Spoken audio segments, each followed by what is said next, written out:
Communications management.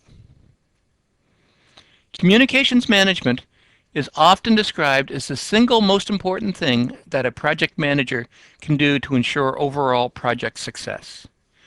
Communications management is all about ensuring that the right information is distributed to the right people in the right format in the right time frame.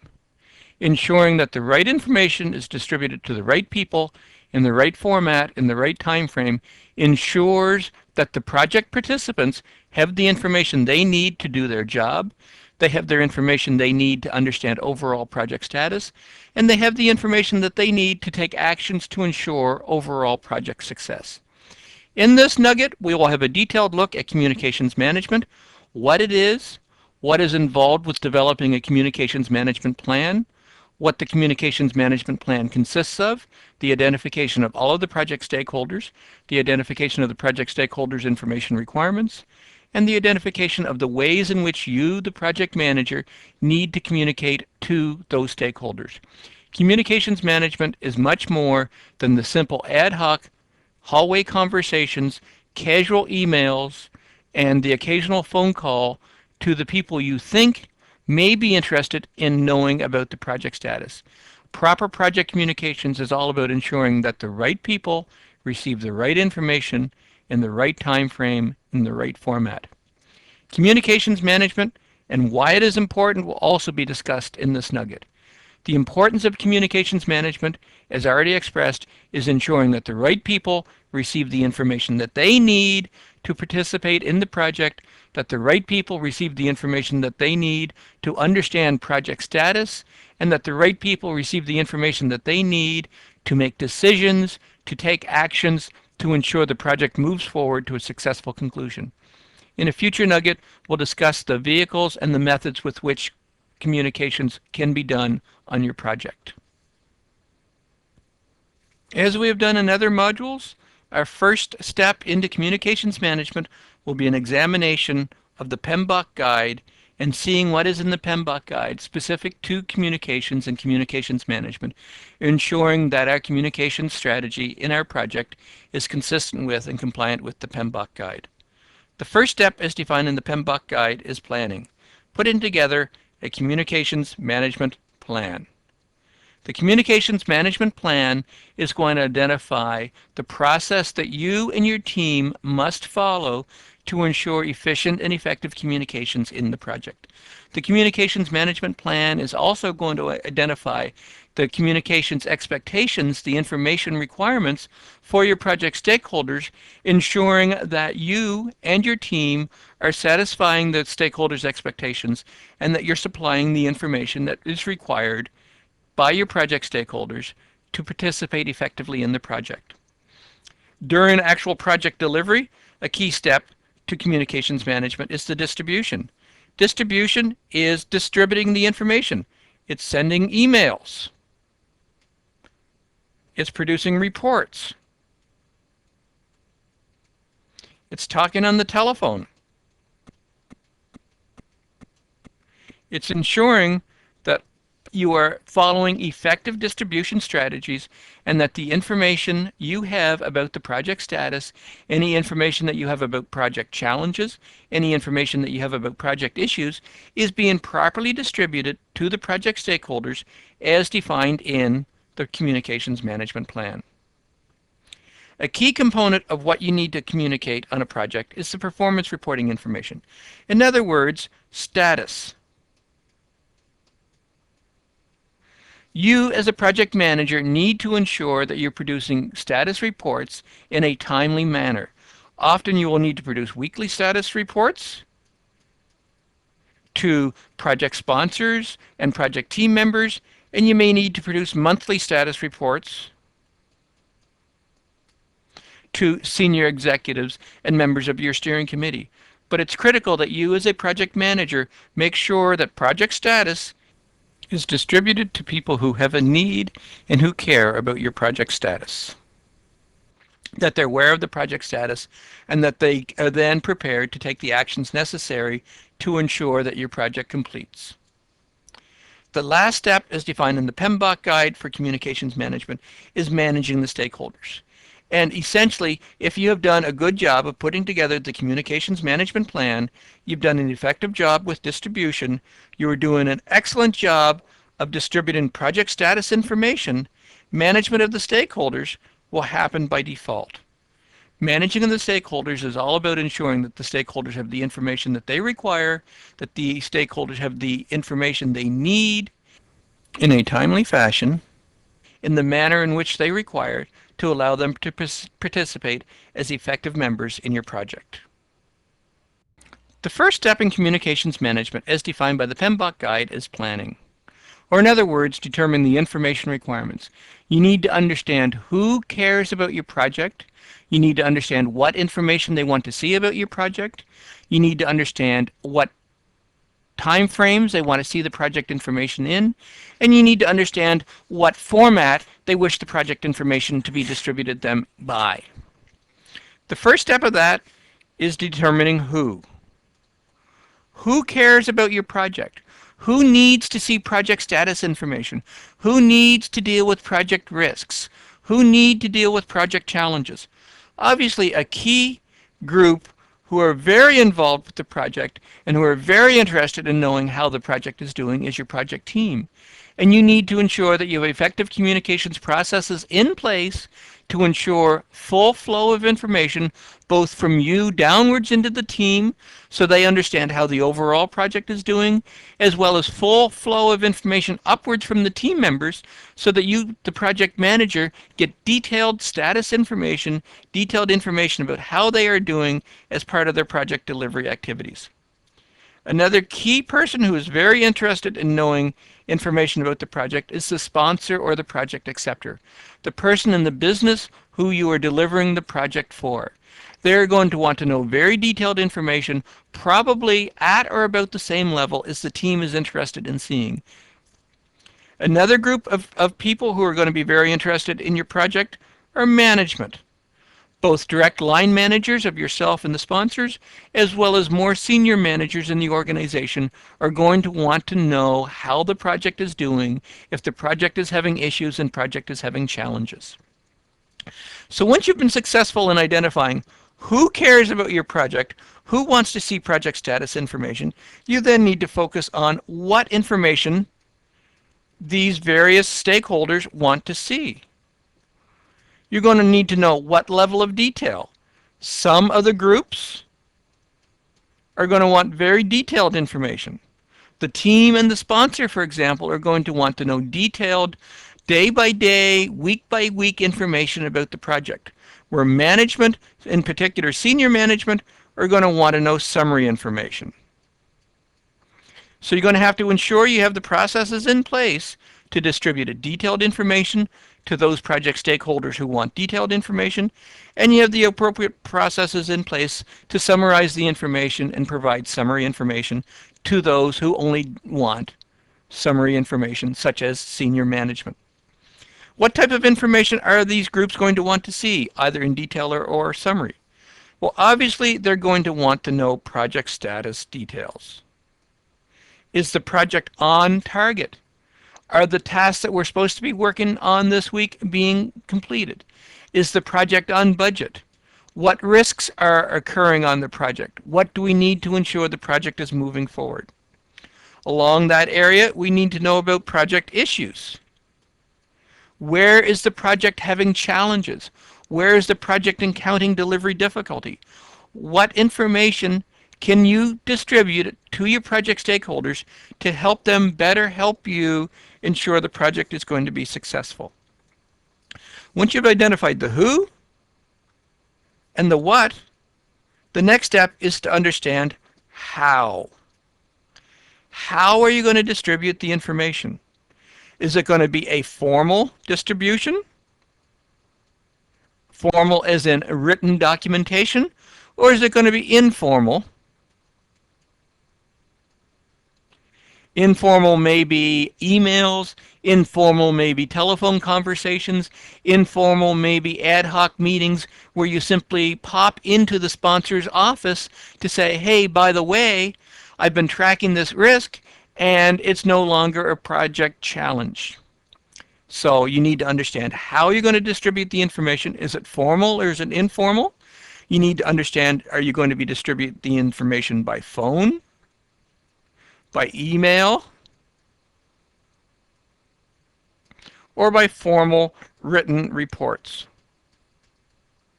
You need to know all of this information in advance to effectively plan your communication strategy for the project. Who, what, and how. And once you have a full understanding of the who, the what, and the how, you can put together your communications management plan that will define the processes that will be used by you, the project manager, the processes that will be used by the team to distribute the appropriate information, the what, using the appropriate vehicles, the how, either formally or informally, to ensure that the information requirements of all project stakeholders are being satisfied. Communications does not happen by accident. You must formally plan the processes for communications and then follow those processes to ensure that all of the project stakeholders are aware of the project status, are aware of the project issues, and are therefore able to take the appropriate actions to move your project forward. Before we can begin our communications planning process, we need to thoroughly understand the communications process itself. We need to understand what it takes to get a message from a sender to a receiver in a state that's fully understood, that is unambiguous, that it's clear that what the sender wanted to send is in fact what the receiver has received and understood. The first step in that process is the encoding of the message. With encoding, the sender translates their thought processes, translates the raw information, and puts it into a format that is suitable for transmission to the receiver. I have a friend of many years ago who was a multilinguist, spoke 5 different languages. And when I talked to him about his thought process and his communications process, he actually explained that he thought in one language, his native language that he learnt as a child growing up, and that he often translated from his native language to a common language, often English, as part of his cognitive process for understanding and reasoning, and then would actually translate again from English to the appropriate language for whoever he was communicating with. Now, typically, we don't have that degree of complexity with our encoding process, but we still need to go through the steps to ensure that our intentions are in fact the same as what we deliver. And what we deliver is in fact the next step in the process, is the actual message, the information that we want to distribute, the information that we want to send to the sender or to the receiver. So the next step is ensuring that we get the right information, that we get the right data, that we gather all of the data, and we have all of the information that we require and assemble it into an appropriate message for transmission to the receiver. Then we send the message itself, and that involves sending the message through the medium. The medium is the form that we chose to send the message in. The medium could be voice, the medium could be email, the medium could be formal written reports, but we need to ensure that we're selecting the appropriate medium that's going to deliver the message that we want to do in a format that's understandable by the receiver. As part of the process, we need to understand what's happening as part of the transmission process. What noise exists to potentially damage our message, to possibly corrupt our message, to possibly change our message from what we intended to send to what is actually received and understood by the receiver. Now, noise can be as simple as noise in the physical environment. When you're communicating verbally, noise can affect the ability of the receiver to hear and understand the message. But noise can be other issues. Noise can be cultural. Recently, I was lecturing to a number of MBA students, and I realized that there were a number of international students in the audience, and that they were potentially having problems understanding some of the message I was delivering because the noise being I was using some colloquialisms, I was using even so much as slang that was appropriate in a North American culture that may not be fully understood by some of the international students. So I had to take very specific conscious effort to eliminate slang, to eliminate colloquialisms from my conversation, to ensure that the international students were receiving the messages that I wanted to receive, and they were not missing the intent or certainly the nuances of the message that I was delivering. Noise can also be things like typos, spelling mistakes, grammar mistakes, overall bad formatting and bad presentation of documents or of emails. If the information presented is not in a format that is easily understandable, the receiver is going to have some problems interpreting and understanding the message that was intended to be delivered. And then finally, once the message makes it to the receiver has to decode the message.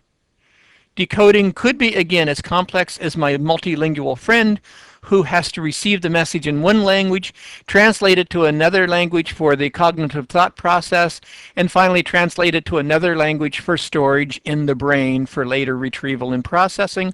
Or the decoding may be as simple as reading the message and understanding the message, or taking the message and putting it into context. But you, as part of developing your communications management plan, need to ensure you understand the 5 steps. What's involved with the coding process, how you ensure the right message is getting, the right information is getting into the message, how to pick the appropriate medium to transfer the message, how to make sure that noise is not going to impact your ability to deliver the message, and then finally what process the receiver is going to go through to interpret the message, to understand the message, and store it away for later processing based on their own information requirements. So that is the 5-step communications process. There are a few more issues that we need to be aware of when working on the communications process. Let's clear this away and start with a blank screen and look at some of those other issues. So some of the other issues that you need to be aware of as part of putting together your communications management plan, we touched on this earlier, is the medium itself. What is the appropriate medium that you need to use to distribute the information, to communicate with the receiver? The choice of medium is going to be dictated by the type of information you want to deliver. If you have detailed information, for example, a budget, you're not going to want to distribute it by voice or even by email. You're going to want to use a formal report.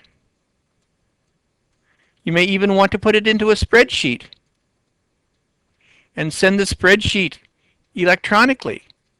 Other information would be better presented as a presentation with summary slides and the appropriate information, the appropriate graphics to present the information that you want to deliver. Other information, if it's more casual, certainly a voice conversation or a telephone conversation may be appropriate. Email is a terrific communications vehicle, but not appropriate for all types of communications. You need to ensure, as part of your communications thought process, that you're picking the appropriate medium for the specific requirement that you have at that point in time, because the appropriate medium will change. You will be using all of the above. You'll be writing some reports. You'll be creating spreadsheets. You'll be producing and providing presentations. You'll be making phone calls and leaving voicemails. You'll be delivering emails. You need to find the appropriate medium for the information that you want to deliver at the time. Another key factor is the type of communications you want to deliver. Is it formal communication? Or is it informal? Different medium, different styles are going to be appropriate whether you're talking of formal communications. Obviously, formal communications, things like presentations and reports, are very appropriate for formal communication. Informal communication, often voice or email is going to be more appropriate. Again, pick the appropriate style, pick the appropriate type of communication strategy to ensure that the message you want to deliver is being delivered and that it's being delivered in the appropriate format to ensure that the information is received, understood, and reusable by your receiver. Distance can have a huge bearing in communications. If you're trying to communicate with someone on the other side of the world, sending something by mail is going to take days or weeks to get the information to them. If you send it by courier, it's probably 2 or 3 days. If you send it electronically, it's virtually instantaneous. And if you try to phone them and they live on the other side of the world with a 12-hour time zone difference, telephone, although a wonderful instantaneous communications vehicle, is not going to be appropriate for dealing with someone 12 hours time zones away. You need to find the appropriate type of communications that's going to allow you to communicate over the distance.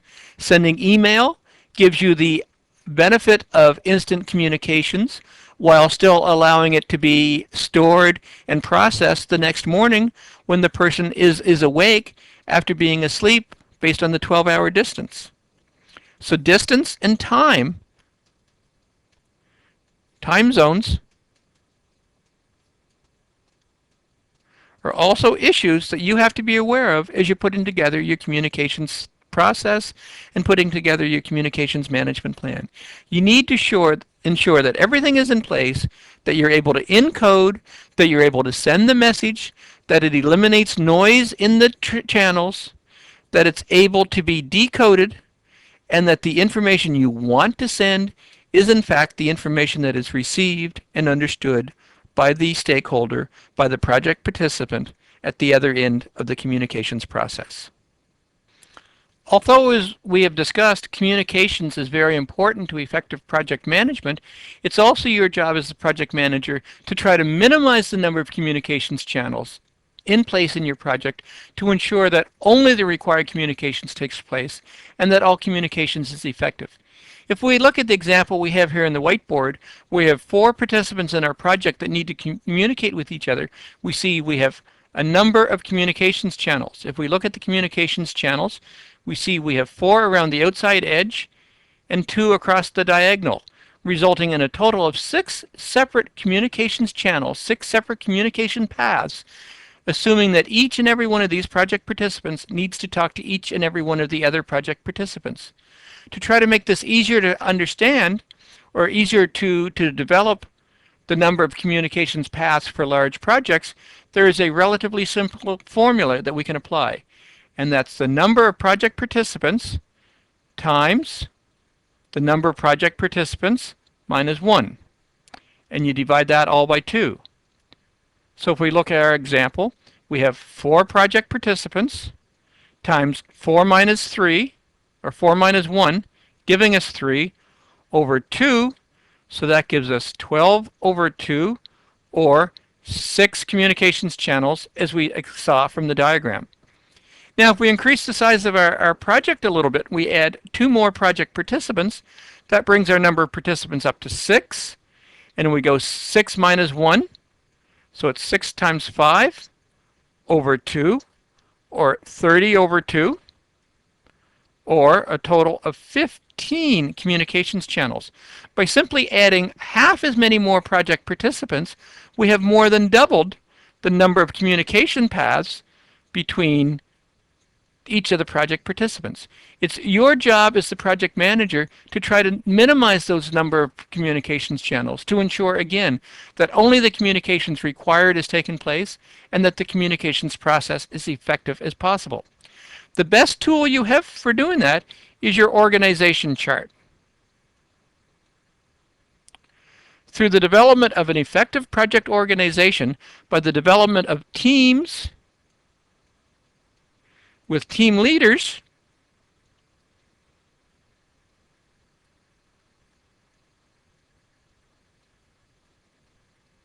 you can manage the number of communications channels.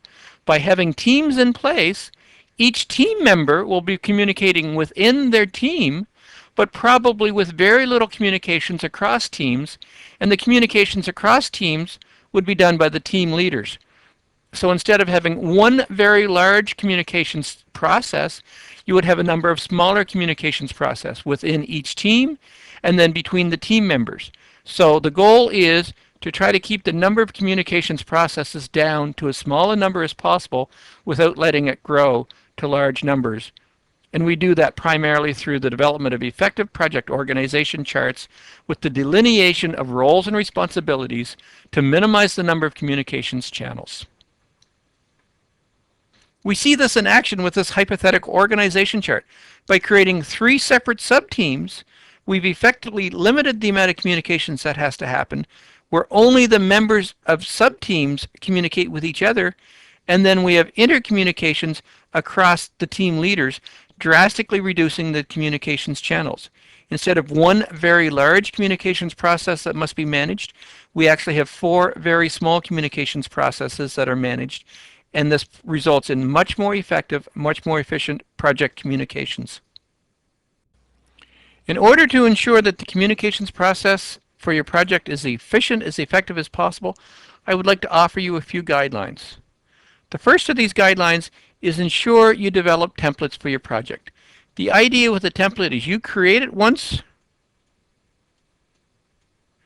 and it's used often. By having the appropriate templates in place for your project, people will simply have to go to a common directory, go to the location where the templates are stored, retrieve the template, and fill in the blanks. It's much more effective than starting from a blank piece of paper, a blank document, and trying to understand what is required. By ensuring that the thought process is focused on the material to be delivered as opposed to the structure, it ensures that the right information is being communicated throughout your project.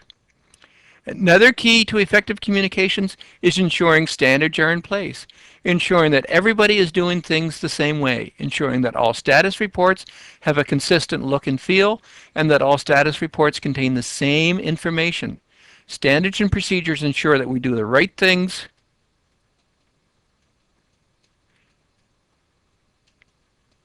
right.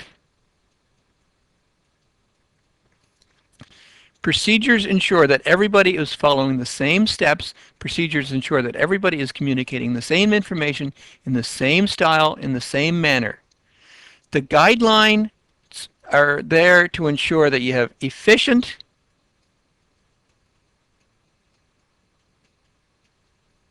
and effective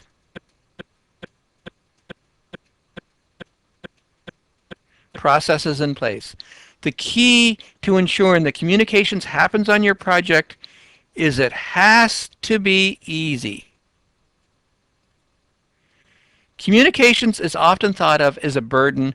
Communications is often thought of as a distraction from the core process of the project of delivering actual project results.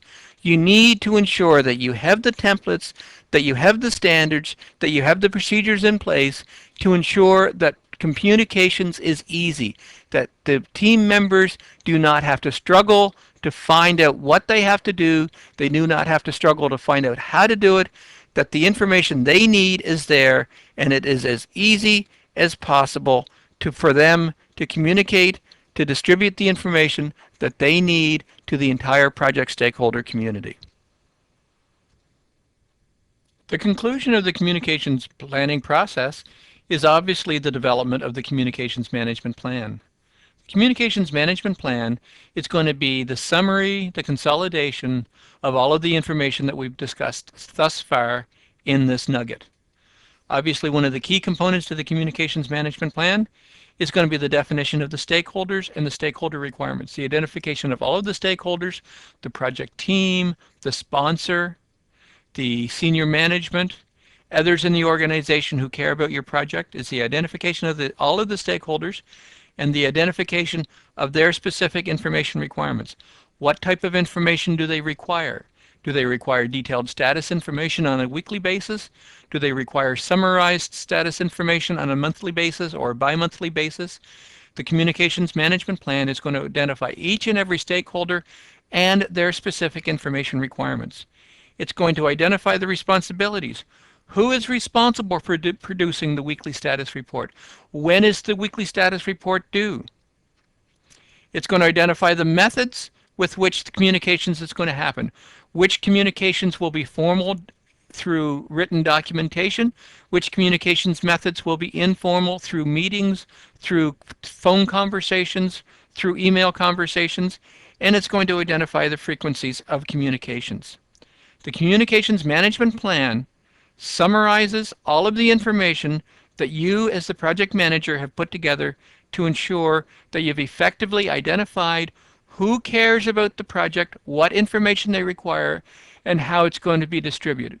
It's going to ensure that you're addressing all of the aspects to the communications channel, the encoding, the message, the medium, ensuring that there is no noise to prevent the communications from happening, and that there is successful decoding at the other end. The communications management plan is a formal document that you, the project manager, must produce, and it's a formal document that must be presented to the sponsor, to senior management in your organization, and approved and signed off. By presenting the communications management plan, getting approval and sign-off in the communications management plan, you're ensuring that the definition of the stakeholder requirements, the information requirements, the responsibilities, the methods, and the frequencies are satisfying the requirements for the sponsor and for senior management. What would a communications management plan look like? Let's have a quick look at a communications management plan. Here's a sample template. Remember, one of the successful factors of good project communications is development of templates. So the template would do things like doing a global change of all project name to your project name. So that is an example of a template in place in our project. If we scroll down on this a little bit and go to the table of contents, we'll see in the table of contents the information that we've discussed already. The introduction, the requirements, who is going to be communicated to, the approach, what information is going to be communicated by paper, what information is going to be communicated by email, what communication is going to be communicated via the internet, i.e. the generation of a project website, and the timing and responsibilities.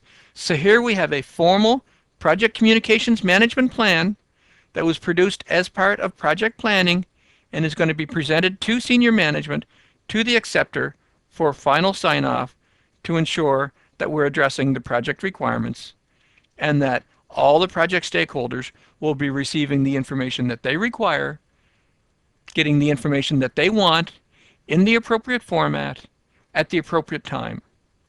As we said at the beginning, effective communications is the single most important thing that you can do as a project manager to ensure that all project stakeholders are receiving the information they require, and that is done through the development and publication of your communications management plan.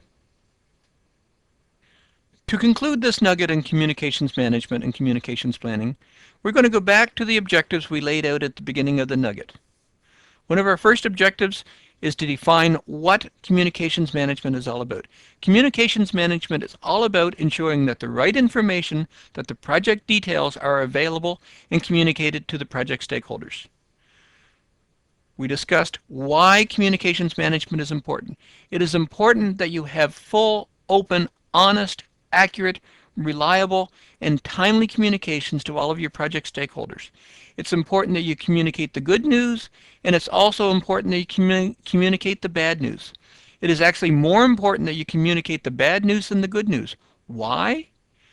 Because everybody wants to hear good news. Everybody knows that good news means the project is going well and that there's nothing they need to do to move the project along.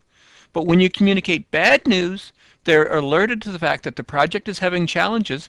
They're alerted to the fact that they, as senior management, need to start to take action, need to put wheels in motion, need to take whatever the appropriate actions are to ensure that the obstacles to project success are removed, and that you, the project manager, receive the care and the support that you need to correct the project problems and move the project forward.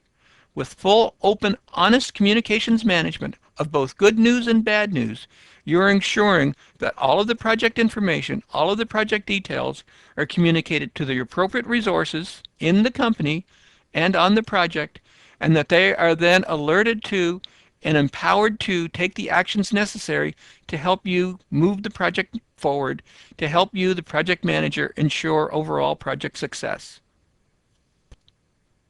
This concludes our nugget on communications planning. I hope that this video has been informative for you, and I thank you very much for viewing.